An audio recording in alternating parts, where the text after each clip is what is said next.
문준용 의혹 녹취를 조작했던 국민의당 당원 이유미 씨가 어젯밤 긴급 체포돼서 이틀째 검찰 조사를 받고 있죠.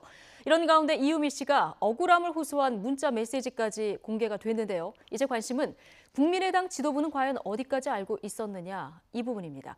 양절 변호사 그리고 최영일 시사평론가와 함께 관련 이슈 짚어보겠습니다.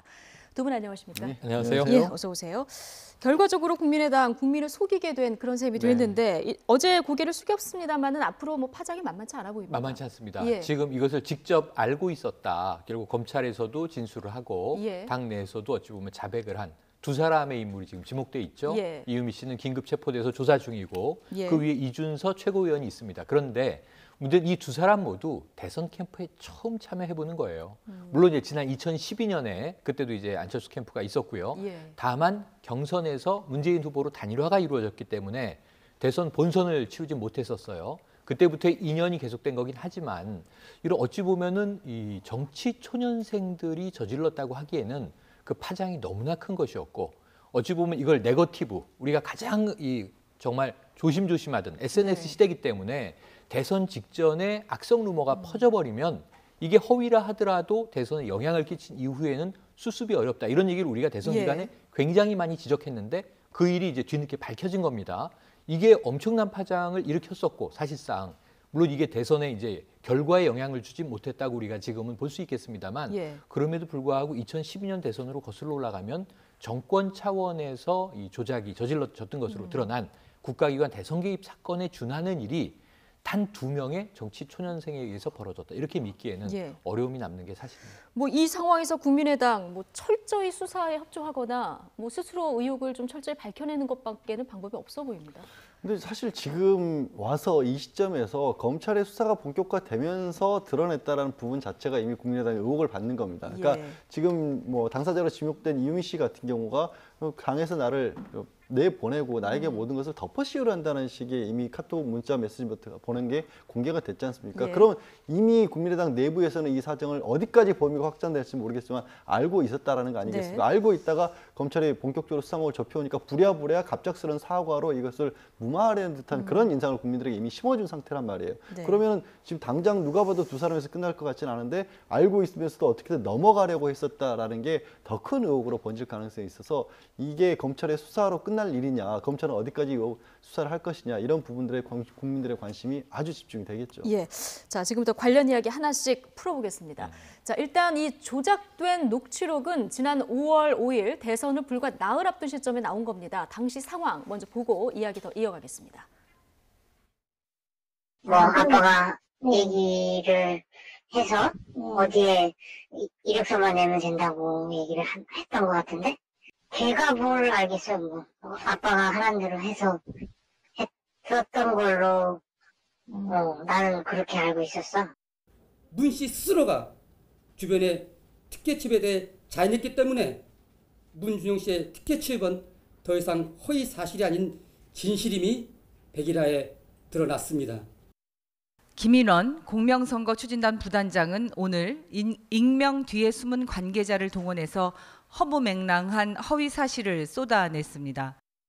근거 없는 인신 공격과 음해는 범죄에 가까운 행위임을 아셔야 합니다.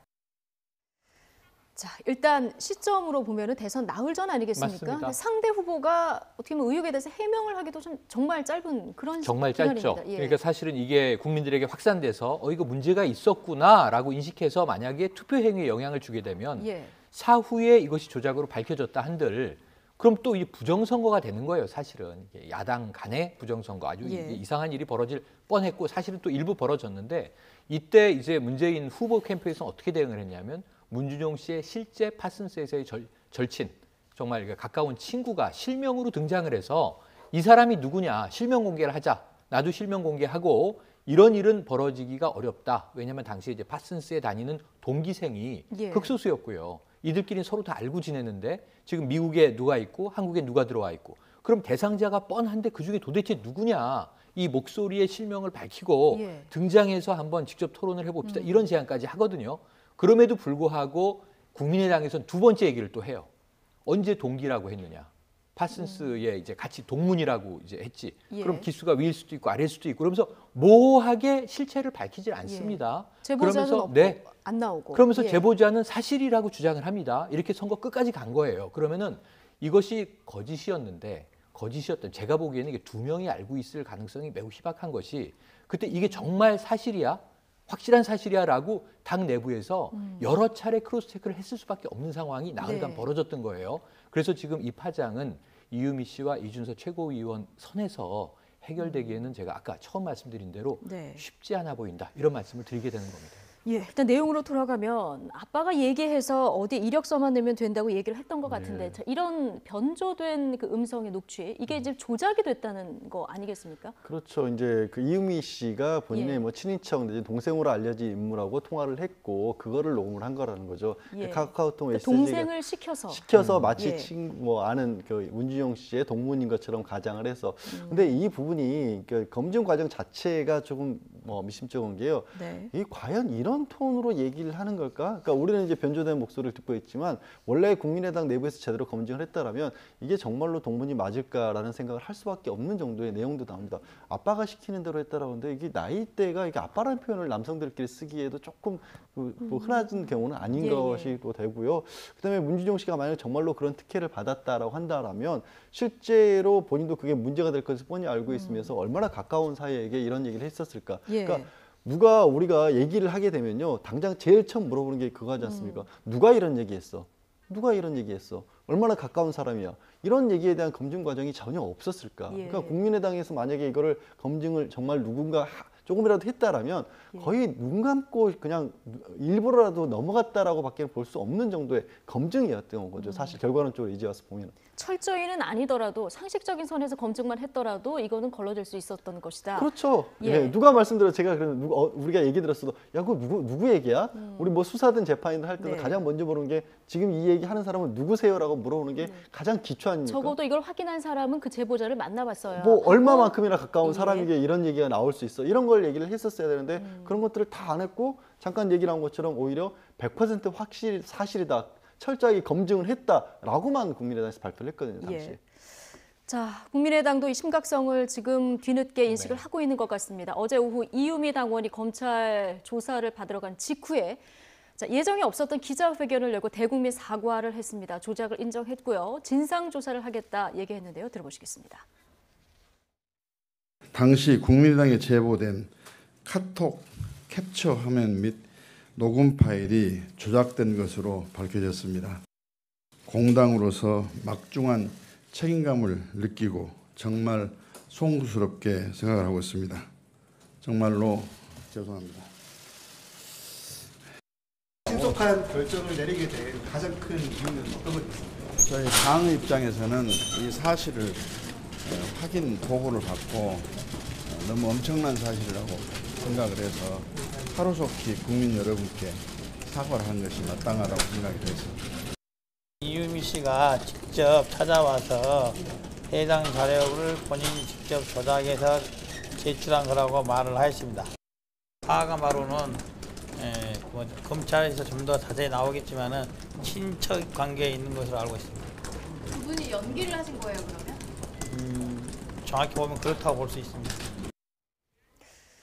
그 토요일에 이유미 씨가 와서 내가 조작했다 고백을 했고 네. 한 이틀간의 검증을 거쳐서 어제 이제 사과를 했다 이런 거예요. 네, 그 예. 타이밍이 어제 이 소식이 처음 이제 등장했을 때, 보도됐을 때, 뭐 많은 국민들이 접하고 깜짝 놀랐습니다. 예. 이게 무슨 일인가? 1950년대 자유당 시절이나 있을 법한 일이 물론 녹음 기술이 발달했는지 모르지만 이번 대선에서 또 터졌단 말인가? 그런데 문제는 처음에는 국민의당 내부에서 자백을 듣고 내부 조사를 하고 빨리 판단을 해서 대국민 사과를 한 것으로 생각했어요. 예. 빠르게 고백하는 것이 옳다 그랬어요. 하루 지난 오늘 보도를 보니까 검찰의 수사 대상이었고 검찰에 지금 출석을 하게 돼 있었고 검찰에서 진실이 터져 나오게 돼 있었던 상황입니다. 국민의당은 검찰에서 발표를 한 이후에 사과하면 때늦을 것이다. 우리가 먼저 사과하자. 타이밍을 앞선 것으로 볼 수 있어요. 그래서 제가 보기에는 이제 와서 오늘 이 사실이 계속 일파만파 퍼지는 상황에서는 어제의 사과도 진정성 있게 보기에는 국민들이 바라보기에는 다소 의구스럽다 이런 생각이 들고요. 예. 아니나 다를까 지금 오늘 하루 종일 회자되는 얘기는 꼬리 자르기 아니냐 얘기가 나오고 있습니다. 그렇게 보니까 결국은 이 일개 당원이 저지른 네. 일인데 그것을 저 때는 당 전체가 대대적으로 나팔수 역할을 했다는 거예요. 네. 지금 아까 녹취 우리가 들어봤지만 반말투로 질문하고 반말투로 답변하거든요. 그럼 이게 뭔가 검증단이 가서 직접 만나서 제보자가 엄중하게 제가 이 사적으로 들은 사실이 이러한데 공적으로 이러한 말을 제가 진술할 수 있습니다. 라고 말하는 어투로 보기에는 아까 연기라고 얘기하잖아요. 예. 그러니까 결국은 이 짧은 시나리오를 적어주고 이대로 읽어라고 얘기하고 이 개인적인 소수가 벌인 일로 이제 우리가 보기에는 국민의당의 어제 사과가 조금 무색해지는 오늘이다 이렇게 평가할 수 있겠습니다. 예. 아니, 아까는 뭐 마치 좀 전에 이용주 의원이나 박수원 전 비대위원장 같은 경우에도 이유미 씨가 찾아와서 사실을 조작했다고 고백했다라는 투로 얘기를 하고 예. 있는데 알려진 바는 이유미 씨는 그 전날 검찰 수사를 받으러 가기 전에 당이 나에게 시킨 일인데 나에게 다 덮어씌우려 한다라는 그런 네. 식의 반론을 오히려 제기를 했어요. 예. 거의 이제 언론사에 뭐 카톡 메시지를 보내서 그리고 지금 공교롭게도 그 사실을 발표를 5월 5일 날 했던 게 참 아이러니하게도 공명선거 추진단에서 발표를 했습니다. 국민의당. 예. 그리고 공명선거 추진단에는 검사 출신들이 들어가 계십니다. 그렇죠. 검사 출신 변호사들이 저런 식의 녹취 파일의 신빙성이나 이런 부분들을 누구보다도 검증을 많이 했고 잘하는 분들이 들어가 이걸 있고요. 못 걸러냈다는 게 못 오히려 걸러냈다는 게 이상하다, 말이 이렇게 안 되는 보시는 상황이고 또 지금 아까 자유당 얘기를 하셔서 그렇지만 국민의당 내부에도 당에서 오랫동안 몸담았던 분들이 많습니다. 박지원 전 대표 가담했다는 게 아니라 박지원 전 대표도 그렇고 당뇨 출신들도 그렇고 선거 과정에서 얼마나 가짜 뉴스 같은 것들이 많이 오갈 수 있고 얼마나 조작도 행해질 수 있다는 것을 경험적으로 알고 계신 분들이 있어요. 본능적으로라도 이건 뭔가 문제가 있다는 것을 몰랐다라는 게 정말 이해가 가지 않는 네. 상황이에요. 예. 일단 당원 이유미 씨가 이제 기획을 해서 이거를 뭐 조작을 했고 그리고 이준서 최고위원에게 본인은 이제 보고를 했다. 네. 여기까지 얘기가 나온 상황에서 뭐 이 이준서 전 최고위원이 이거를 뭐 지시를 했는지 이건 이제 검찰 조사에서 지금 네. 조사가 진행 중인 거고요. 윗선에 누가 더 알았는지 이건 좀 앞으로 지켜봐야 되겠습니다만 일단 이 이유미 씨 그리고 이준서 전 최고위원 같은 경우는 국민의당 안철수 전 후보의 인연으로 국민의당과 들어와서 또 일을 하게 된 그런 사람들 아니겠습니까? 차현주 앵커가 이 두 사람에 대해서 좀 정리를 해드립니다. 서울시장이 되기 위해서 물불 안 가리는 정치인. 선거판의 추악함을 들추는 영화 특별시민의 한 장면입니다. 영화 속 최민식 씨는 이렇게 말하죠. 사람들을 믿게 만드는 것, 그게 바로 선거라고 말입니다. 그 영화 같은 일이 실제로 벌어졌습니다. 국민의당이 문준용 채용 특혜 제보가 조작된 거라고 사과하면서 막장 영화의 주인공으로 이 두 사람을 지목했습니다. 당원 이유미 씨와 최고위원을 지낸 이준서 씨입니다. 20대 총선에서 전남 여수 예비후보로 출마했다가 탈락한 국민의당 당원 이유미 씨는 안철수 전 대선 후보와 사제지간으로 알려져서 논란이 더 커지고 있습니다. 과거 청춘 콘서트 서포터즈로 활동했고 안철수 대선 캠프 회고록의 저자이기도 한데요. 이 씨는 현재 다 모 위원장이 지시해서 한 일이라며 억울함을 주장하고 있습니다. 여기에서 언급한 그 모 위원장이 이준서 전 최고위원입니다. 소셜 벤처 사업가로 지난해 인재영입 1호로 국민의당에 입당했는데요. 청년 비대위원을 지냈고 안철수 캠프에서도 역할을 한 것으로 전해집니다. 윗선 개입 여부를 떠나 국민을 위한 정치, 새 정치를 하겠다던 국민의당은 이번 일로 국민에게 큰 실망을 안겼습니다. 맨 앞에 나왔던 얘기, 사람들을 믿게 만드는 것, 이게 바로 정치야. 이게 지금 현실이 네. 된 그런 상황인데요. 지금 이유미 씨 같은 경우는 안철수 전 후보와 카이스트 교수와 제자로 인연을 사제관계로 지금 알려져 있고요. 이준서 전 최고위원은 지금 국민의당 인재영입 1호입니다. 1호입니다. 그러니까 소셜 벤처 사업가, 그럼 안철수 이 당시 후보 자체가 이 벤처 CEO 출신으로의 자신의 어떤 업적을 가지고 국민들의 사랑을 또 많이 받았던 거잖아요. 그래서 이제 같은 결의 인물을 영입하면서 4차 산업혁명의 기수다. 이런 이제 좀 주장을 했던 그 이미지 메이킹인데 문제는 이런 인재 영입 1호가 했던 일이 사실은 네거티브 증거 조작이었다. 이렇게 지금 밝혀진 상황이라 충격적일 수밖에 없고요. 아까 리베이트 사건 1년여 전의 이야기를 다시 한번 비교시킨 것이 그 당시에 이제 박선숙 위원장이나 김지민 의원 같은 경우도 안철수 의원 측근 아니냐라는 비판이 있었던 거예요. 왜냐하면 이제 국민의당이 이제 생긴 지가 지난해 총선으로 비롯된 걸로 보면 한 1년여가 되는 상황인데 그 안에도 큰 정당은 아니지만 여러 계파가 있는 것이죠. 호남파 의원들이 있고 안철수 후보를 이제 지지하던 또 안철수 후보의 최측근 이제 이 파가 있고 그런 상황에서 지금 이번에 또 일이 터졌는데 역시 안철수 후보의 최측근이다. 안철수 후보와 지금 여러 가지 인맥과 결이 닮아 있는 그런 인물들이다라는 점에서 당내에서 여러 가지 좀 곤혹스러운 상황에 지금 직면하는 것 같고요. 그럼 결국 이제 리베이트 사건의 이제 재판 아니냐 이렇게 될 수 있는데 지금 여기서 일이 정리될 것 같지는 않습니다. 그러다 보니까 이미 아까 얘기하셨던 정치구단 박지원 전 대표 같은 경우에도 특검 주장이 이미 나오기 시작을 했고요. 예. 또 김영주 의원도 아까 잠깐 이제 리포트 봤습니다만 검사 출신 아니겠습니까? 그러니까 지금 일단은 두 사람이 그렇다고 한다라고 들은 이야기를 전언하고 있지만 제가 보기에는 이 안에서는 더 선거 과정에서 깊숙이 개입된 관련자들을 찾아내는 문제. 이것을 검찰이 할 것이냐, 특검이 할 것이냐, 국민의당 스스로 할 것이냐. 이게 네. 굉장히 다른 경우의 수로 저는 이 결과가 귀결될 것 같아서 오늘 이 시점에 좀 권장을 드리기는 네. 당 내부에서 가장 철저하게 조사를 해서 그것을 국민들에게 빨리 공개하는 것이 이 공당의 존립을 위해서 좋다. 이렇게 말씀을 꼭 드리고 싶네요. 예. 지금 이유미 씨 같은 경우는 검찰에 긴급 체포되기 전에 이제 기자들에게 문자를 아까 양지열 변호사님 네, 얘기해 주셨지만 전송했습니다. 위원장이 지시를 했다. 기획해놓고 좀 꼬리 자료를 한다. 이런 얘기를 하고 지금 조사를 받으러 들어갔거든요. 자, SNS에 글을 남겼는데요. 결례인 줄 알면서 이 시간에 연락드린다.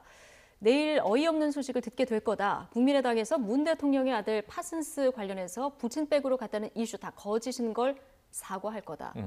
예언을 이거를 했죠. 직접 보냈다는 네. 거군요. 예. 하루 전에 예언을 했고요. 그 다음에 보시면은 어쩌다 거기 연루돼 있어서 이게 이제 참고인 기자들이 조사를 받은 문자예요. 예. 받으라고 하는데 지금 참고인 조사가 아니라 긴급 체포된 거죠. 예. 참고인 조사 받으러 검찰 갔다가 긴급 체포가 돼서 이틀째예요. 그런데 이 다음이 중요합니다. 당이 기획을 해서 지시를 했고 자신은 실행한 사람일 뿐이다라는 거예요. 예. 꼬리 자르기를 하려고 하고 있다. 그러니까 이게 다른 사람 말이 아니라 지금 범인으로 지목된 이 피의자의 말이 저런 겁니다. 당에서는 몰랐다고 해당자를 출당 조치시킨다고 할 텐데 사실은 네. 저는 한다라고 이제 문자가 끝났습니다. 이다만 할 텐데 점점점으로 저는 해독을 해요. 네. 그런데 이것이 사실이 아니다. 사실은 더 윗선의 지시에 의해서 네. 나는 실행을 한 것이다라고 하는 이야기를 하고 싶은 상태에서 이제 말을 맺은 거죠. 네. 그리고 결국은 저 이야기 그대로 됐어요. 당이 행위한 것도 똑같고, 그다음에 결국 언론에 보도된 것도 똑같고, 검찰의 발표도 이제 엄중 조사 중이다라는 얘기도 같고, 그러니까 지금 저 이야기는 하루 후에 다 맞아 들어갔는데 예. 그렇다면 당이 꼬리 자르기를 하려 하고 있다. 당이 지시한 일이다라고 지금 이야기를 하고 있어요. 여기에 대해서는 국민의당이 해명을 내놓아야만 하는 상황입니다. 예, 근데 이유무 씨 같은 경우 지금 보면 어쩌다 거기 연루돼 있어서 참고인 조사를 받으러 갔다 이렇게 지금 얘기를 하고 있습니다. 그러니까 긴급 체포가 될 줄은 몰랐던 것 같고요. 그렇죠. 굉장히 억울한 심경인 것 같습니다.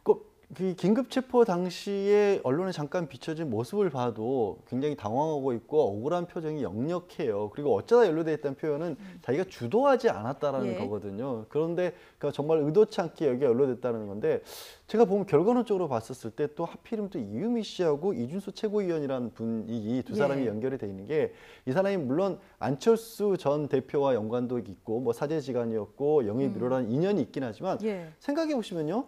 정치에 입문한 지 얼마 안 된 사람들이고 당내 역학관계상 깊은 인연이 있는 사람들이 없는 사람들입니다. 무슨 말씀이냐면 공교롭게도 꼬리 자르기에 딱 좋은 위치에 있는 사람들이에요.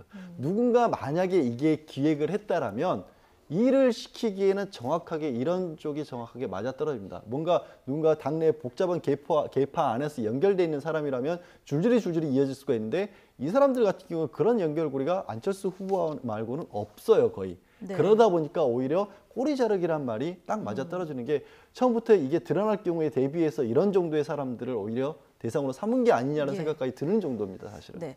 그럼 여기서 이제 국민들이 제일 궁금한 건 네. 그럼 이 이유미 씨가 정말 혼자 기획한 건가?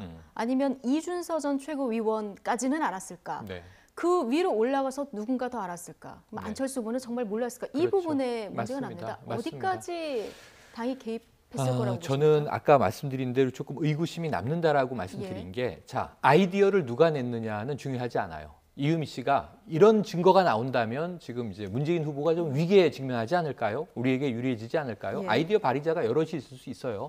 야, 이런 증거 하나 있으면 좋겠는데 회의 중에 뭐 이런 얘기 한번 찾아봐. 뭐 문준용 씨의 이 좀 주변을 한번 파봐 이런 얘기가 나왔을 수도 있는데 조작된 증거를 만들었는데 이거 지시에 의해서 만들었다. 지금 이유미 씨는 긴급 체포될지 모르는 상황에서 자신의 역할을 좀 축소하고 있죠. 왜냐하면 이제 두려웠겠죠. 저는 이해는 됩니다. 개인적인 심리가. 그런데 이제 이준서 최고위원이 지시했다, 위원장이 지시했다까지도 저는 사실로 확인될 것으로 추정을 해봅니다.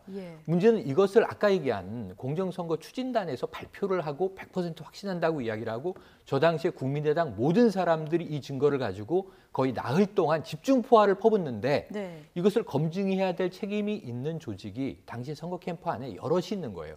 여러 명의 책임자가 있는 거예요. 단장, 부단장부터 위원들. 그럼 문제는 아까 말씀하신 대로 검사 출신도 있고 법조인 출신도 있고 많은 또 현역 의원도 존재하고 있는 상황에서 자, 이것이 한번 생각을 해보세요. 이 녹취 파일을 우리에게 유리한 증거인데 확보했다고 치자고요. 말단의 당원이 가져왔습니다. 그러면은 자, 이 사람의 인적 사항은 뭡니까를 확인할 거 아닙니까?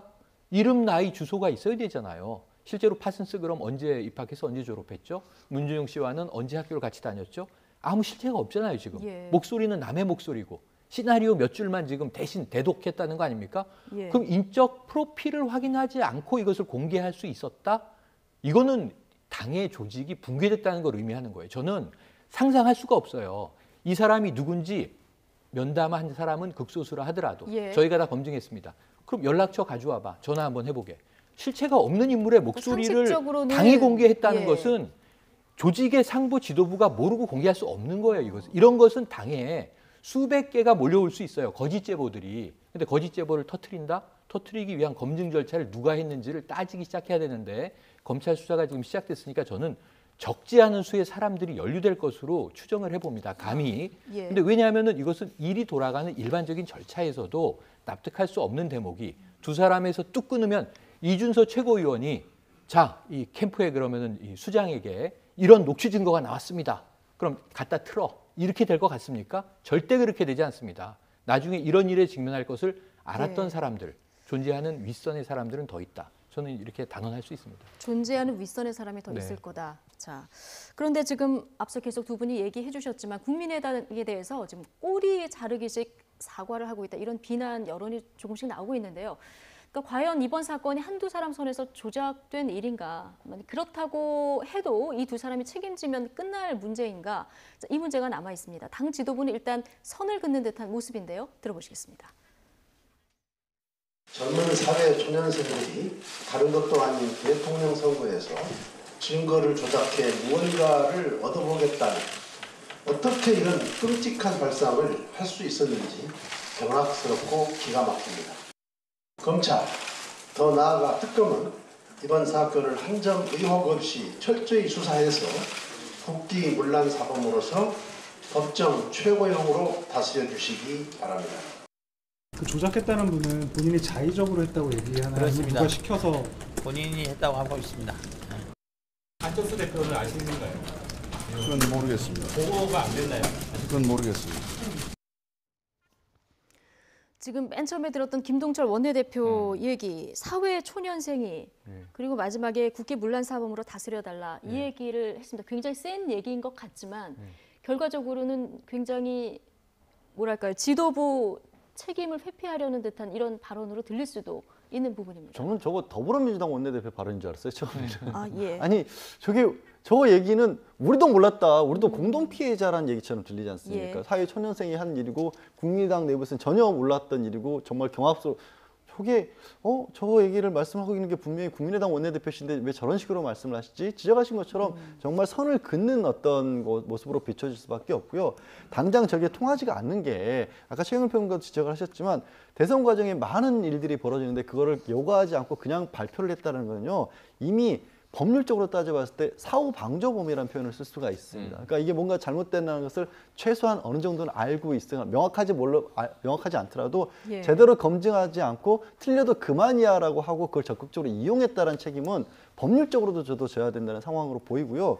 이거는 일종의 내부에서 검증을 맡은 분들 같은 경우에는 직무유기를 한 겁니다. 사실상. 네. 당장 그리고 이걸 처음에 5월 5일 날 발표를 했을 때 김인원 국민의당 공명선거 추진 부단장 같은 경우에는 100%라는 말을 4번이나 썼습니다. 예. 그러면서 실제 저거를 제보한 사람과 기자분들과 이메일로 인터뷰까지 할 수 있도록 해주겠다고 했습니다. 그리고 당시에 복수의 관계자에게 확인했다는 맞습니다. 얘기를 여러 번 그러면 했습니다. 그 얘기를 했다는 건 뭐냐면 최소한 이거를 아예 나몰라라 하면서도 이거를 보장을 해줬다는 거예요. 이것의 신빙성을 더해줬다는 거예요. 그러면 이게 지금 범죄로 따졌을 때는 공직선거법상 허위사실 공표죄인데 예. 허위사실 공표죄가 더 과장되게 될 수 있도록 도와준 겁니다. 자, 어떻게 여기서 선을 긋는다는 얘기 자체가 이미 예. 성립할 수 없는 상황입니다. 그러니까 국민의당이 왜 잘못하고 있다는 걸 오늘 자꾸 통렬하게 지적을 하냐면 빨리 바로잡아야 할 조직은 국민의당 본인이라고 지금 강조를 드리는 건데 지금 우리가 인사청문회 보지만 크고 작은 흠결이 나오면 그걸 해명하려고 하는 거짓말이 더 나중에 문제를 불러요. 예. 지금 국민의당 관계자들이 거짓말을 하고 있어요. 사회초년생이 아니에요. 이유미 씨가 30대 후반입니다. 한국 사회에서 카이스트를 졸업한 초엘리트 중에 한 분이죠. 안철수 교수를 스승으로 모셨던 이분이 무슨 사회초년생입니까? 20대 지금 대학 졸업자도 아니고. 그리고 자, 두 번째로 이용주 의원이 아까 뭐라 그럽니까? 본인이 했다고 말하고 있습니다. 본인이 안 했다고 문자를 쐈잖아요. 아까 상부의 지시로 했다고. 예. 그러니까 지금 다른 얘기를 하고 있어요. 그러니까 이 지금 본인의 이야기와 당의 이야기가 맞춰 들어가는 형태에서 국민이 납득할 수 있는 팩트를 가지고 해명을 해야 되는데 꼬리 자르기를 하는 이 지금 다급함이 너무 역력하다 보니까 자꾸 말에 미스를 일으켜요. 이게 예. 나중에 해명하기 더 힘들어집니다. 그래서 국민의당 내부에서는 이 사안과 무관한 사람이 지금 진상조사위원회를 꾸린다고 이제 발표를 예. 했죠. 빨리 조사를 해서 검찰보다 먼저 아까 얘기한 법정 최고형으로 다스려 주십시오라는 얘기를 하기 전에 예. 스스로의 채찍으로 자기 혁신을 하지 않으면 공당으로 신뢰를 받지 못하는 당은 공당이 될 수 없잖아요. 전 이 사태가 어디까지 갈 거라고 예견하냐면 안철수 전 후보의 정계 은퇴까지도 갈 수 있습니다. 근데 지금 당내에서 그런 파장이 일로요? 불고 있어요. 예. 거기 다음 대선에 대선 후보로 나올 수 있겠습니까? 이 네. 사안이 발목을 잡고 있는데 이 부분을 깨끗하게 처리하지 않으면 정말 큰 정치적인 네. 이 비화로 예, 최영일 평론가 확전된다 약간 이렇게 흥분하셨습니다. 지금 예, 지금 안철수 전 대표에게 말씀하신 대로 불똥이 튀어가고 있는 네. 그런 상황인데요. 지금 박지원 전 대표 같은 경우는 안철수 전 후보는 몰랐을 것이다 이런 네. 얘기를 하고 있습니다. 안철수 후보가 개인적으로 이것까지 알았다라고 저도 확신할 수는 없죠. 그러니까 알면서 이게 부정하게 이용했다고는 저도 믿고 싶지도 않고요. 이런 것들까지 우리는 예를 들어서 이걸 조작해서 쓰겠지만 굉장히 중요한 상황이니까 써주십시오라는 식의 보고를 할 사람은 없었을 겁니다. 그런데도 불구하고 말씀하신 것처럼 정치적인 책임이라는 게 분명히 있습니다. 왜? 이게 이때 당시에 대선이 왜 치러졌습니까? 이게 국정농단 때문에 치러졌고 그 예. 국정농단의 가장 큰 핵심의 어떤 인물이 정유라 씨였고요. 이 문준용 씨에 대해서 국민의당에서 문유라라 그러면서 비판을 했습니다. 거기에 네. 대해서 어느 정도 분명히 안철수 당시 후보도 그걸 이용했던 측면이 있고요. 그렇게 본다라면 이게 두 가지가 문제되는 거죠. 그러면 야 이게 문제될 수 있다는 소지를 어느 정도 눈치를 못 챘다라면 무능력해버리는 게 되는 겁니다. 그리고 알면서도 혹시 이게 검증이 제대로 안 됐다는 걸 알면서도 이용했다면 그건 또 잘못된 방법의 후보고요. 또 이 안철수 후보가 지금 당장 정계라도 은퇴를 하겠다고 선언을 해서 예. 잠시 쉬겠습니다라는 선언을 한 상태면 모르겠는데 계속해서 나는 다음 대선에 출마를 하겠다, 100점짜리로 돌아오겠다라고 정치 활동을 하고 있는 중간에 이 일이 터졌기 때문에 예. 이거는 후폭풍이 저도 만만치 않을 거라고 봅니다. 그렇군요. 지금 국민의당 내에서도 여러 가지 얘기들이 지금 나오고 있는 네. 상황인데요. 지금 국민의당 이상돈 의원이 오늘 아침 한 라디오와 인터뷰를 했는데요. 네. 안철수 전 후보의 책임론에 대해서 이렇게 얘기를 했습니다. 직접 확인해 보시겠습니다. 그 당시 마지막 판에 이 문제가 나왔을 때 예. 저는 조금 솔직히 미심쩍었습니다. 왜냐하면은 선거 며칠 앞두고 이 정도 중대한 사안을 제기할 것 같으면은 주장하는 사람이 실제로 나와야죠. 예. 네. 그에 비해서 이제 문재인 후보 측의 그 반론은 굉장히 구체적이고 보다 자신 있어 보이더라고요. 그 사람이 당에 이렇게 중요한 의사결정에 큰 영향을 미쳤다고 저는 보지는 않습니다. 그걸 스크린 못하고 예. 말하자면 이게 말하자면 김대엽 정도 수준의 심각한 문제 아닙니까? 본인도 책임을 면할 수 없죠. 자신이 데려온 사람이 사고를 일으킨 거 아닙니까? 거기에 대해서는 응당 정치적 책임이 있다고 봅니다. 뭔가 중요한 역할을 안 했더라도 안철수 후보의 광팬이 설사 혼자 한 일이라 하더라도 정치적 책임은 지는 것이 맞겠다. 이런 왜 그러냐 얘기를 지금 하고 하면 있습니다. 이 캠프에 국민의당에 영입한 사람이 그 책임을 져야 되지 않느냐라는 예. 이제 이상돈 의원의 주장이에요. 그러니까 몰랐다 하더라도 정치적인 도의적인 책임은 면할 수 없다. 이게 이제 이상돈 의원이고 미심쩍었다라는 표현을 하는데 그 전에 이제 박지원 당시 당 대표는 대선 후보 이제 안철수 후보였고 네. 나도 몰랐는데 안철수 후보도 몰랐을 것이다. 확정할 수는 없지만 아까 이용주 의원도 몰랐던 것 같다. 이렇게 이제 개인들의 추정을 얘기하고 있는데 박지원 전 대표가 지금 굉장히 좀 나쁜 의미의 국면 전환을 시도를 했어요. 예. 왜냐하면 여기에 대해서 국민들 앞에 백배 사죄를 해야 되는 상황인데 자, 검찰이 수사해도 내용은 밝힐 수 있겠지만 특검을 하자 이런 주장을 합니다. 특검으로 밝혀야 더 객관적으로 국민들이 신뢰할 것이다라고 얘기를 예. 하면서 문준용 씨의 한국고용정보원 이 특혜 의혹도 함께 수사를 해야 한다 이런 얘기를 합니다. 그러니까 지금 물고 들어가는 거거든요. 지금 이 사안 하나만 가지고 국민의당은 다른 주장을 할 말이 입이 10개라도 할 말이 없는 게 마땅해요. 아까 이상돈 의원의 말이 맞다고 저는 생각을 합니다. 예. 그런데 지금 여기서 이제 계속 또 다른 의미의 정치 공방을 지금 시도하는 점은 이 국민들의 신뢰를 살 수가 없습니다. 예. 지금 또 하나 주목할 것이 스크린을 못했다면 김대엽 조작 사건 수준의 심각한 문제다. 이런 얘기까지 지금 나왔거든요. 그만큼 당으로서는 그렇게 심각하게 받아들이는 게 마땅한데 그렇게 받아들이지 않고 있다는 걸 간접적으로 지적을 한 겁니다. 왜 지금 국민들이 보기에도 마땅치 않은 우리가 여기서 계속해서 지적했던 뭔가 오히려 더 감추는 모습으로 비춰진다라는 게 이상돈 의원은 그 부분을 지적을 하고 싶었던 거고 나아가서는 국민의당도 지금 내부의 사정이 굉장히 복잡하지 않습니까? 뭐 개파의 시작이라든가 곧 전당대회도 앞두고 있지만 어느 쪽으로 당권이 갈 것이냐, 그럼 국민의당이 갈 방향은 어디냐, 협치냐 아니면 정말 뭐 제3지대를 모색할 것이냐, 아니면 야당으로서 계속해서 대립하는 모습을 보여줄까 이런 식으로 복잡한 가운데에서 이제 안철수 개로 분류가 되는 이 사람들에 대한 공격의 의미도 좀 들어가 있는 거죠. 일정 부분 정치적 책임을 지고 국민의당의 앞으로의 그 진로에 대해서 간섭하지 마라. 이 부분은 분명하게 명백하게 당에서 하지 않으면 정말 국민들이 용서하지 않은 국민의당이 될 것이라는 의미가 되는 거죠. 예. 사실 이 김대엽 병풍 사건 같은 경우는 2002년이었죠. 그렇습니다. 대선판을 흔들고 이회창 당시 후보에게 치명타를 입힌 사건인데 이게 네. 지금 녹음 테이프 그리고 또 녹취 그 증거 이런 진위 여부를 지금 따져야 되는 상황이 된 면에서 어떻게 보면 좀 비슷한 면이 있는 것 거의 같습니다. 비슷하죠. 거의 비슷한데 SNS 오늘 보시면 국민 여론이 굉장히 이 부분에 대한 아주 엄혹한 질타를 하고 있는데요. 과거에는 뭐 종이 쪽지 하나 흔들면서 자 여기 증거가 있습니다 하고 선동을 하면서 이제 네거티브를 했다면 이제는 녹취 파일을 거짓 조작으로 만들어서 배우가 연기를 한 음성으로 이것이 사실이다 이야기를 하는 시대가 됐으니 격세지감인데 이 세상이 기술은 진화했지만 이 인성은 더 나빠지는 것 아닌가 이런 한탄들을 우리 국민들이 하고 있어요. 그러니까 이 부분에 대해서 어찌 보면은 안철수 후보가 IT의 기수인데 이 우리가 이 소셜 네트워크 서비스라고 하는 이 굉장히 이로운 기술을 나쁜 쪽으로 악용한 사례가 등장을 한 겁니다. 물론 이제 지난번 2012년 대선에서는 그 댓글이라고 하는 댓글 부대론 자 당시 국정원 여직원 처벌 받았나요?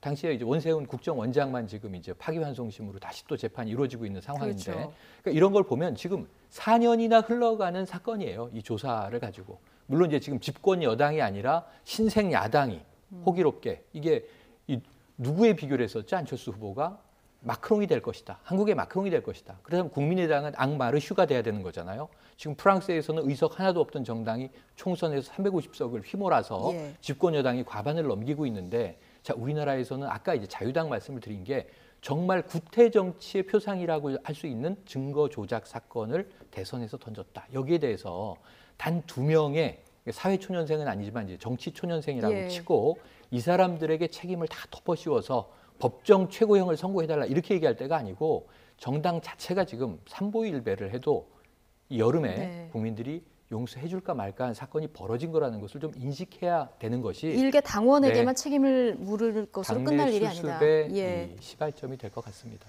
그런데 국민의당 이게 지금 이 증거 조작이 5월 5일이었는데요. 그 대선 선거 과정에서 그 전에 권양숙 여사의 친척 특혜 채용에 대해서도 의혹을 제기했다가 한번 사과를 한 적이 있습니다. 들어보시겠습니다. 저희 국민의당이 확인한 바에 따르면은 문재인 후보의 아들인 문준용 씨를 비롯해 전 영부인의 친척 5급 권모 씨 특별한 배경을 바탕으로 고용정보원에 채용된 사실을 확인하였습니다. 자체적으로 확인 가능한 자료들을 통해 사실 확인을 하였습니다. 그럼에도 불구하고 사실 확인의 미흡으로 일부 사실에 착오가 발생한 점을 송구스럽게 생각합니다. 네. 이 선거 기간 중에 벌어지는 이게 참 자주 보는 일인데 아니면 말고식 이거 어떻게 해야 합니까? 지금으로 물론 법적으로는 놓고 보면 뭐 공직선거법 허위사실 공표죄 같은 걸 네. 처벌을 합니다. 그런데 지금 이 사안 같은 것도 어떤 게 문제가 되냐면 일단 뭐 예를 들어서 뭔가가 잘못된 것 같다 의혹을 제기를 합니다. 마치 그게 사실인 것처럼 예. 그러면서 며칠 뒤에 확인했는데 아니었어요라고 접어버리면 이거를 100% 듣는 사람들이 다 그게 아니었구나라고 알게 될까요?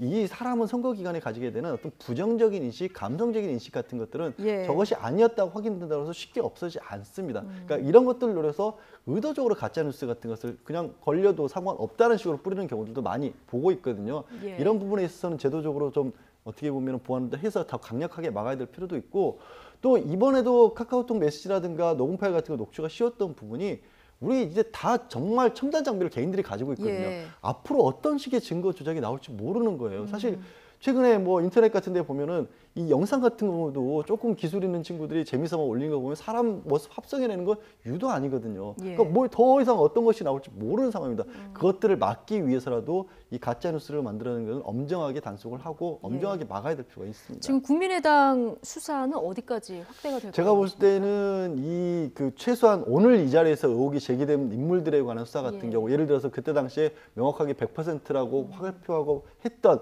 그런 분들에 대한 수사는 불가피할 것으로 보이고요. 예. 검찰이 어떻게 보면 가장 지금 상황에서 야권이죠. 대선에 졌죠. 예. 그리고 정치인들에 대한 수사에 대해서는 국민들이 호응을 굉장히 많이 보냅니다. 공교롭게도. 그리고 검찰이 지금 굉장히 많은 불신이라든가 비난을 그동안 받았던 부분이 있지 않습니까? 그거를 쇄신하기 위해서라도 강도 높은 수사로 이어질 가능성이 좀 높은 거고요. 오히려 저는 그래서 너무 검찰이 지나칠까 봐 걱정이 될 정도로 그래서 국민의당이 지금 상황을 어영부영 어떻게 보면 덮어나갈 걸로는 여러 가지 측면에서 국민의 여론도 그렇고 검찰의 수사 의지라고 하는 부분에서도 쉽지 않을 것이기 때문에 하루빨리 어떻게 보면은 자복하는 것만이 살 길이라고 저는 생각합니다. 자복하는 것만이 살 길이다. 그러니까 스스로 이렇게 드러내는 것만이 법률용어를 썼습니다. 저도 모르게 죄송합니다. 너무 어려운 말씀을. 네. 예. 그러니까, 국민의당 네. 지금 국민의당이요. 저는 이 수사, 검찰 수사나 법적인 판단, 정치적인 부분 이 부분보다 지금 국민 민심에 끼치는 불신 조장죄가 훨씬 커요. 아까 말씀하셨지만 앞으로 또 선거, 뭐 내년에 지방선거 있고요. 3년 후에 총선 있고요. 또 대선이 올 텐데 이 선거 때 이제 여러 가지 정황 증거들, 네거티브가 아니라 팩트들이 등장을 해도 양치기 효과 때문에 국민들이 이제 안 믿을 수가 있다. 진실이어도 귀를 기울이지 않고 정치인이 하는 말은 아니 저건 거짓말일 수도 있어. 조작된 걸 거야. 보고 싶은 것만 보고 듣고 싶은 것만 듣는 이 국민들의 어떤 그 선거에 대한 정치에 대한 마음으로 흘러갔을 때 지금 이 사건이 끼치는 해악이 너무너무 큰 거예요. 그러면서 정치적인 이제 공방들 문제가 더 큰데 그럼 이걸 가지고 선거 캠페인에서 이 언론에 나와서 수많게 문준용 의혹을 이제 확대 재생산했던 또 사람들이 많이 있습니다. 정치인들이. 그분들은 어떻게 할 겁니까? 나는 당에서 던져준 자료를 사실로 믿고 열심히 얘기했을 뿐이다. 저희 문준용 씨의 이 어떤 특혜 의혹은 사실일 것으로 나는 확신을 했다. 그런데 이제 와서 사과한다. 그럼 사과가 되는 것인가? 벌어진 일에 대해서. 물론 선거 결과에 영향을 못 미쳤기 때문에 다행이지만 아까 이 양 변호사님 얘기처럼 선거 결과와는 무관하게 국민 민심에 또 여러 가지 각인을 남겼단 말입니다. 그러니까 이런 부분들에 대해서 갈등의 고를 조장해서 저는 한 가지는 이해가 돼요. 너무 이기고 싶었겠죠. 이게 격돌이고 이 대결인데 얼마나 이기고 싶었을까요? 이기고 싶었을 건 이해가 돼요. 그래서 지금 이용주 의원의 아까 이제 그 여사 쪽에 그 친인척 비리 의혹을 제기하는 문제 이것도 굉장히 고용정보원에 지금 집착을 하면서 이 아들 특혜 채용이 사실이기를 너무 바라는 마음으로 이걸 밀어붙였던 것 같아요. 집착이 화를 불렀다고 생각이 되는데 다만 공당, 정치권 우리가 이야기하는 법과 제도를 지켜야 하는 곳에서는 절차적인 과정을 무시해서는 절대 안 된다. 큰 사달이 날 수 있는데 이게 바로 그 대표적인 사례다. 이건 정말 수습할 수가 없는 정도의 국민 민심의 상처를 냈을 것이다라고 저는 추정을 해보는데 이건 뭐 계량할 수도 없는 대목입니다. 정치 불신 조장죄 아까 말씀드렸지만 이런 대목에 대해서 아까 자복이라는 표현을 이제 양 변호사가 쓰셨습니다만 국민의당 스스로 철저하게 국민들이 매를 10대, 곤장 10대에 처하겠소 하면 스스로 100대를 맞을 각오를 하고 여기에 대해서 정말 낱낱이 진실을 고하고 사과하고 사죄하지 않으면 정말로 장기간 동안 이게 어려움에 처할 것이다라고 이제 보여지는 거죠. 내년 지방선거를 바라보고 1년 동안 수습해야지의 문제가 아니에요. 지금까지 이건 국민의당만의 문제는 아니고 책임 있는 여러 책임 정당들이 함께 머리를 좀 맞댈 문제라는 생각들을 봅니다. 이러다 보니까 국민의당 내부에서도 국민의당 소속인 게 부끄럽다 이런 얘기까지 나오는데 지금 창당 이래 최대 위기인 거는 맞는 것 같습니다. 그렇죠. 그러니까 뭐 당이 조금이라도 지지율이라도 높았고 뭐 잘 하고 있는 가운데서 이런 일이 터져도 큰일이라고 할 판에 안 그래도 국민의당 지지율이 한 자릿수를 벗어나지 못하고 있고 대선의 후유증에서도 못 벗어나면서 상대적으로 이제 어떻게 보면은 비슷한 근거를 뒀던 더불어민주당의 지지율과 문재인 대통령의 지지율이 높은 그런 상황 아니겠습니까? 그래서 지금도 국민의당이 어떻게 보면은 야권으로서 조금 반대 목소리, 뭐 인사청문회 이런 데서 냈던 이유도 어떻게 하면 자기 자리를 그동안에 40석 가지고 캐스팅 보트로서 자기 자리를 좀 찾으려는 노력을 하는 과정이었는데 그게 이런 일이 벌어지고 나니까 국민들이 볼 때는 아 이제는 반대를 하면 반대밖에 안 하는 거구나 라는 식으로 바라볼 수가 있는 거거든요. 국민의 신망을 얻지 못하는 공당이라는 게 존재 가치가 얼마나 있겠습니까? 어쨌든 국민의당으로서는 지금 리베이트 사태 1년 만에 또 대형 악재가 터진 그런 상황인데요. 존폐의 기로에 섰다 이런 말까지 나오고 있죠. 미기의 국민의당 차현주 앵커가 정리해드립니다. 불 한 번 껐더니 더 큰 불이 났습니다. 지난해 6월 국민의당을 흔들었던 김수민 리베이트 의혹이 2심에서 무죄를 받은 직후 제보 조작 파문이 불거진 건데 국민의당이 박차를 가하고 있던 당 혁신 작업과 전당대회 준비 등도 모두 올 스톱됐습니다. 정확히 1년 전이죠. 총선 직후인 지난해 6월 이른바 김수민 리베이트 의혹은 정치권을 발칵 뒤집어 놨습니다. 검찰은 국민의당 박선숙, 김수민 의원이 광고 대행업체로부터 불법 리베이트 2억 1,000여만 원을 주고받은 혐의가 있다며 기소를 했었습니다. 하지만 1심에 이어 지난 15일에 선고된 2심에서도 박선숙, 김수민 의원은 무죄의 선고를 받았습니다. 이 사건으로 안철수 천정배 당시 대표가 책임을 지고 대표직을 내려놨고 창당 기반이었던 호남에서도 지지율 1위 자리를 민주당에게 내주는 등 적지 않은 타격을 입었습니다. 2심까지 무죄 선고를 받으며 이미지 회복에 주력하려는 찰나 국민의당은 또다시 당원과 전직 최고위원 등이 검찰 조사를 받는 처지가 됐습니다. 당 내부에서도 충격의 목소리가 나오고 있습니다. 황주홍 의원은 개인 성명을 내고 국민 세금으로 운영되는 명색이 공당에서 이런 끔찍한 범죄 행위를 회책하다니 국민의당 소속이라는 게 부끄럽다며 목소리를 높였습니다. 그동안 새 정치, 새로운 길, 깨끗하고 투명한 정치를 외쳤던 국민의당. 국민의당이 그토록 외쳤던 새 정치는 잠시 멈췄습니다. 당이 존폐 위기에 처했다는 말까지 나오는 가운데 이 위기를 잘 극복하고 다시 새로운 길을 열어갈 수 있을까요? 차현주 앵커 말대로 불 한 번 껐는데 지금 더 큰 불이 난 그런 상황입니다. 이 사건으로 국민의당 공신력은 굉장히 지금 추락해 있는 상황이고 내일부터 당장 인사청문회에도 화력을 집중해야 되는데 이 상황에서 물론 이제 별개의 일입니다만 국민의당도 곤혹스러울 것 같습니다. 곤혹스럽죠. 정치적으로 지금 뭐 야3당의 입장도 다 다르고 그나마 이제 여당인 민주당 입장에서는 국민의당을 이제 캐스팅 보트 이렇게 인정을 해서 자유한국당은 워낙 강한 107석 가지고 있는 제1야당이다 보니까 거의 모든 일에 지금 비협조하고 있어서 지금 추미애 대표 표현을 이제 빌자면 이제 발목 잡는 야당이다.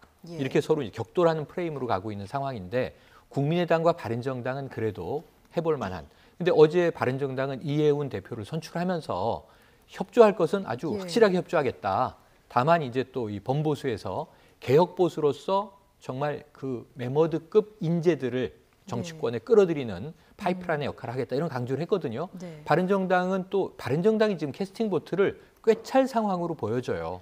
국민의당이 여러 가지 이제 지금 입지가 힘들어지면서 정치적으로 반대만 하기에도 부담스럽고 그렇다고 따라만 가기에도 부담스럽고 제 생각엔 1차적으로 첫 단계는 이 사건에 대해서 낱낱하게 진실을 검찰보다 더 확실하게 국민들께 고하고 사죄하는 것 하나.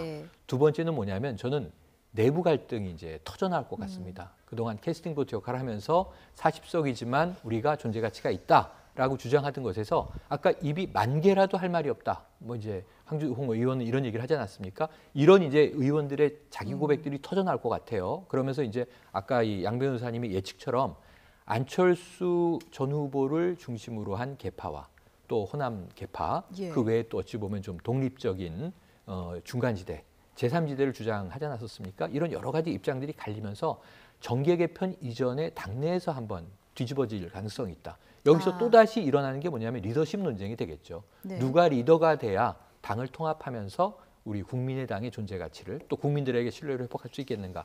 이런 문제를 거치고 난 이후에 예. 사실은 대선이 끝나면서 벌어질 것으로 생각했던 다당제 상황에서의 정계 개편. 지금 3단계로 갈 상황으로 이 사건은 네. 국민의당 내부에서 우선 큰 파열음이 나겠지만 확장을 해보면 지금 다당제 구도에서 굉장히 여러 가지 일을 벌일 수 있는 변수로 작용할 것이다. 복잡성이 시작됐다. 예, 이런 생각이 지금 드네요. 예, 범보수 정당들 이제 새 지도부를 어제 바른정당 같은 경우는 뽑았고요. 네. 이제 자유한국당도 곧 뽑힐 텐데 네. 이런 상황에서 이 국민의당 녹취 조작 사건이 터졌습니다. 자, 이 부분이 앞으로 정계 개편 여야 판도가 좀 어떻게 구도가 바뀔지 단초가 될 수 있다고 보십니까? 그럴 충분한 가능성이 있죠. 일단 국민의당이 분열의 어떤 소리가 날 수밖에 없고 예. 지금은 강경은 어떻게 보면은 이제 박수동 비대위원장을 중심으로 해서 그래도 바깥에 나서는 모습들은 강경한 목소리가 더 강했는데 그 강한 목소리를 유지하기가 힘든 상황이 됐지 않습니까? 예. 그러다 보면 리더십 부재 현상으로 갈 수가 있고 당장 물론 속도가 그렇게 빨라질까라는 저는 좀 그거는 이제 지방자치단체 선거가 있을 뿐이지 네. 이제 총선은 좀 시간이 남았고 국회의원들이 몸으로 느낄 만큼 절박한 시간대는 아니라는 측면이 있긴 하겠지만 어찌됐든 당내에서 이걸 수습할 만한 사람이 마땅치 않아 보인다는 거예요. 예. 물론 전당대회에 있고 지금 여러 의원들이 스스로 리더로 나서겠다고 하기에 있지만 누가 되느냐에 따라 많이 달라지겠지만 지금은 어쨌든 강경한 자세는 수그러들 수밖에 없고 거기에 이제 이혜원 신임 바른정당 예. 당대표가 되면서 당장 일성이 추경 같은 경우는 합리적으로 우리가 같이 참여하겠다는 식으로 나왔단 말이에요. 그러면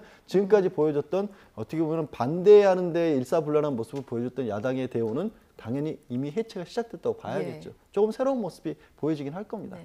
이런 여러 가지 일들이 뭐 생기면서 국회는 뭐 앞으로도 좀 냉랭할 거다 이런 전망이 나오는데 네. 당장 추경이 걱정입니다. 추경 자, 걱정이죠. 청와대에서는 지금 7월, 6월은 이미 물 건너갔고 네. 7월 통과를 희망한다 이 네. 얘기가 나왔는데 7월에 통과될 수 있을까요? 지금 원래 6월에 꼭 처리되길 기대한다는 건 뭐 어제로 끝났죠. 예. 6월 임시국회에서 처리가 됐어야 되는데 네. 이 심사도 못 들어간 상황에서 심지어는 국회 정상화에 여야 당들이 지금 합의를 하느냐 못 하느냐 이 시간도 지금 아슬아슬한데요. 예. 합의문을 하나 쓰느냐 못 쓰느냐인데 자유한국당의 주장 때문에 추경은 지금 합의문에는 들어가지도 못했습니다. 예. 그러면 이제 7월 임시국회에 함께 개회에 또 합의를 하더라도 그 안에서 인사청문회 이번 주 내내 지속될 거고요. 다음 주 7월로 넘어가지만 결국은 보고서 채택 여부 가지고 또 싸울 거고요. 여기에 정부 조직법 개편은 들어갔어요. 그래서 이 개편안에 대한 논의가 또 7월에 이어질 거고요. 이런 상황에서 생각을 해보면 한 달이 지나가고 있는데 예. 김희수 헌재 소장에 대한 표결도 안 이루어지고 있습니다. 추경 언제 될 것이냐. 7월도 저는 쉽진 않아 보이는 것이 7월도 쉽지 않아 7월 3일까지는 논의 자체를 못합니다. 왜? 자유한국당에서 전당대회를 하고 당대표를 뽑아야 하기 때문에.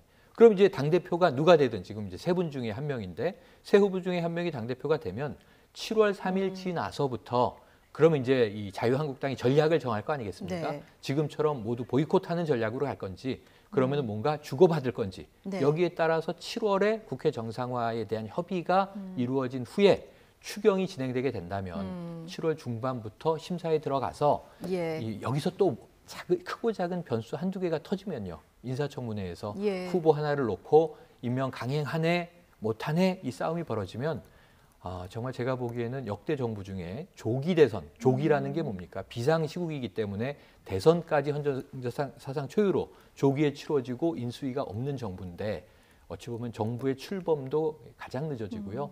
추경도 지금 역대 이렇게 늦어진 사례가 지금 기록을 예. 경신하고 있습니다. 추경이 만약 좌초가 된다면 여러 가지 심각한 전국이 올 것으로 생각이 됩니다. 네. 문재인 대통령이 일자리 정책에 좀 힘을 받으려면 이 추경이 굉장히 중요한 부분인데 그에 앞서서 좀 인사청문 전국도 제대로 돌파가 될까 네. 이걸 좀 걱정을 하셨습니다. 자, 그런가 하면 오늘 문재인 대통령이 내일 방미길에 오르는데 오늘 이제 추가 인선이 일부 있었습니다. 예, 일부 예. 있었죠. 이제 법무부 장관 가장 많이 궁금했던 법무부 장관에 예. 대한 추가 인선이 있었고, 그다음에 그 어디였죠? 국가인권위원장. 국가인권위원장. 예. 인선이 있었습니다. 근데 법무부 장관이 아무래도 많은 그 관심들이 쏠릴 수밖에 없는 것이 검찰 개혁 문제도 있었고 지난번에 이제 안경환 전 후보자 같은 경우 사퇴했던 그런 것도 있었기 때문에 과연 어떤 분을 후보로 꼽을 것이냐. 뭐 이번에는 낙마를 피하기 위해서 정치인이 아무래도 다시 기용이 되지 않을 것이나 예상도 조심스럽게도 많이 했었는데 이제 교수 출신, 학자 출신이시죠. 그리고 박상기 후보자의 이력을 보니까 이 독일에서 박사학위를 받으셨고 그런가 하면 미국 유학을 해서 그러니까 법이 큰 체계로 두 개로 나뉘거든요. 그러니까 독일 쪽 사법 체계로 나뉘고 영미권에서 사법 체계로 나누는데 두 개를 다 공부를 하신 분이더라고요. 그래서 그런 어떤 법학 이론에 있어서만큼은 누구보다도 좀 잘 안 정통 학자라고 보이고 또 역시 문재인 대통령이 검찰 개혁이라고 하는 게 결국에는 사법 시험 출신이 아닌 그런 어떤 내각 출신, 비법조인 출신으로서 학문적인 절차를 많이 알고 계신 분이고 저분도 일성이 이제 법무부의 독립 그리고 검찰의 개혁을 위해서는 외부에서의 어떤 공수처라든가 이런 것의 신설이 필요하다는 여태까지 문 대통령이 지적해왔던 부분과 똑같이 궤를 같이 하는 분으로 인선이 된 것으로 보입니다. 예. 자, 국민권익위원장 김은경 서울대 교수 같은 경우는 인사청문 대상은 아니죠. 바로 임명이 되는 아닙니다. 거죠. 이제 바로 임명이 될 것 같고요. 다만 이제 국가인권위원장이 얼마나 중요한 자리인가 하는 것이 바로 지난번에 법무부 장관 낙마한 안경환 후보가 국가인권위원장 출신이었던 겁니다. 그래서 이번에는 상당히 좀 세세하게 꼼꼼하게 이제 야당도 적어도 이제 여론이나 언론 검증을 할 것 같습니다. 국민권익위원장이요. 네, 그런데 두 분 다 재미있는 것이요. 법무부 장관 후보인 박상기 교수도 그렇고 박상기 교수는 연대 법무대학원 교수. 그리고 이제 지금 이제 박은정 그 후보의 경우에는 서울대 법무대학원 교수인데 두 분 다 독일에서 법학 박사를 딴 분들이에요. 그래서 어찌 보면 상당히 아까 영미권까지도 다 망라한 분이다라고 이제 법무부 장관 후보를 평가해 주셨지만 독일 법 체계는 굉장히 좀 강고한 법 체계로 알려져 있는데 국가인권위원회도 일종의 좀 이번 정부에선 쇄신을 할 수 있는 기회가 되지 않겠는가. 이 국민권익위원장에 대해서 역대 정부마다 사실은 굉장히 오락가락 인사들이 많아서 크게 저 기관 자체가 국민들이 체감할 수 없었던 기관인데 국민 권익이 증진하는데 어떤 기여를 할지 지켜봐야 될 것 같고요. 또 무엇보다 유리천정을 또 한 번 깼습니다. 네. 지금 뭐 새로 임명된 국가국민권익위원장 지금 제가 이름을 잘못 얘기했는데 박은정 서울대 교수십니다. 예. 그런데 그 방미전에 인선을 끝낸다 이런 얘기도 있었는데 오늘 복지부 산자부는 아직 안 나왔는데 이렇다면 법무부 같은 경우는 한번 낙마를 했는데도 발표를 했는데 지금 이 두 그 복지부나 산자부 같은 경우는 좀 후보자 검증에 어려움을 겪는 것이 아닌가 이런 분석도 나옵니다. 그런 얘기들이 계속 나오더라고요. 그러니까 후보분들은 끊임없이 있었는데 매번 뭔가 좀 하나씩 결격 사유들이 발견이 되는 바람에 이 산자부 장관하고 보건복지부 장관은 결국 인선을 못하고 미국으로 가실 것으로 이미 좀 조심스럽게 예측이 나오고 있고 그만큼 이제 청와대에서도 더 이상 이제 인선과 관련해서 잡음이 나오는 일이 없어야 한다는 측면에서 검증을 조금 더 까다롭게 하고 있기 때문에 그런 일이 계속해서 이어지는 걸로 보이고요. 어쨌든 지금 뭐 이 새로 지명된 분들이라도 빨리 좀 통과가 되고 좀 큰 하자가 발견되지 않아야 추경이 지금 발목까지 잡혀 있는 상황에서 인선 뭐 다녀오신 이후부터는 제대로 일을 하셔야 될 거 아니에요. 그러니까 일을 하실 수 있는 근거들이 좀 만들어지기를 바라야겠죠. 예. 자, 그런가 하면 오늘 문재인 대통령 첫 국무회의를 주재했는데요. 17명이 참석했는데 10명이 지금 박근혜 정부 때 구 정권의 장관들, 7명이 이제 총리, 경제부총리를 포함해서 뭐 강경화 외교부 장관 등 새로 임명된 이제 분이 7분. 이 안에 이제 의원 불패 신화를 새롭게 쓴 이제 4명의 현역 의원 출신 장관들이 있습니다. 그러니까 지금 과반이 아직 안 되는 상황이잖아요. 그런데다가 아까 지금 뭐 이 산업통상자원부와 보건복지부 장관은 아직도 공석인데 그러니까 이제 새 장관 후보 지명의 공석인데 또 문제가 있어요. 이 다음 7월 국회에서 정부조직법에 대해서 문재인 대통령은 최소한의 정부조직 개편안도 지금 처리가 안 되고 있다. 여기 뭐가 있냐면 신설 부처가 하나 있어요. 원래 17부에서 18부가 되는데 중소기업청이 이제 벤처 중소기업부로 이제 강화가 된단 말입니다. 이게 지금 경제 구조를 대기업 중심에서 중소기업 생태계를 늘리기 위한 노력으로 이루어질 중추부처인데 아직 부처가 정부조직법 개편이 안 되니까 장관 지명을 못하고 있는 거죠. 그러면 한 명의 장관이 또 남아있는 셈이에요. 그렇게 보면 18명의 장관이 있어야 되는데 지금 하나는 아예 존재가 없고 10명은 박근혜 정부의 장관들, 7명은 이제 신임 정부의 총리, 부총리, 장관들 이렇게 돼 있단 말입니다. 지금 이 내일부터 시작되는 사흘의 슈퍼위크 청문회가 또 어마어마한 격돌이 좀 벌어질 걸로 보여져요. 지금 당장 생각을 해보세요. 뭐 조대엽 노동부 장관, 또 김상곤 이제 사회부총리, 거기에 내일 당장 시작되는 송영무 국방부 장관. 그럼 이제 또 주말까지도 이제 이 파장이 오래 갈 텐데 예. 저는 적어도 정부의 출범만은 네. 야당들이 좀 빠르게 해주고 부실한 인사로 벌어지는 장관이 저지르는 이제 예. 이 문책성 이제 여러 가지 사유들로 네. 대통령이 경질해야 된다면 인사권자에게 인사의 책임이 있는 겁니다. 네. 물론 검증의 책임을 국회가 공유하고 있지만 출범을 빠르게 하는 것도 정부가 할 일을 하는데 운영의 묘가 아닐까. 국회가 좀 발상의 전환을 해줬으면 하는 생각도 드네요. 자, 문재인 대통령 오늘 첫 국무회의 자리에서 방미 전에 이제 국정 운영 차질없게 진행해달라 이렇게 당부를 했고요. 경제 회복 골든 타임에 추경안이 통과돼야 된다 이런 얘기도 나왔습니다. 네. 이제 한미 정상회담 준비하려 굉장히 바쁜 일정인데 어떤 성과를 가져올지 또 주목이 되는 그런 상황입니다. 자, 잠시 뒤에는 이제 정유라 씨가 검찰에 소환되는데요. 이 얘기는 소환이 되는 화면이 들어오는 대로 저희가 다시 전해드리도록 하겠습니다. 자, 두 분 얘기는 여기까지 듣겠습니다. 양지열 변호사 그리고 최영일 시사평론가와 함께했습니다. 고맙습니다. 고맙습니다.